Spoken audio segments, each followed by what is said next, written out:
የሞከረው ደግሞ ተለያይተን ከአንቺ መጥቶ ስለሆነ ግን በጣም ደስ ብሎኛል። ቤትሽ አስቀምጠሽ ስላ ክፉህን አልወድም የየው ገዳማይ እልፈት ይሁን የኔ የየው ገዳማይ በሕይወት እስካለው የየው ገዳማይ ሳይከደን አይኔ የየው ገዳማይ ልቤ አንተን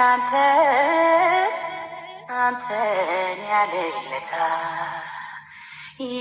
በቃ የሆነው ለእሱ ነው ማለት ነው። በጣም ይለፋል ሁሉ ነገር ያደረኩት ለዚህ መጀመሪያ ውስጤን ፍርሃት ተሰምቶኝ ነበር፣ ግን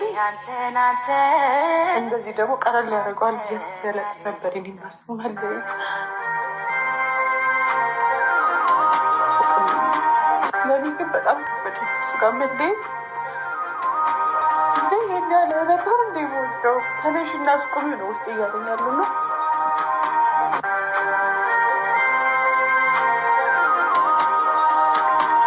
እኔ በእንደዚህ አይነት ጉዳይ ይህን ያህል ተሸናፊ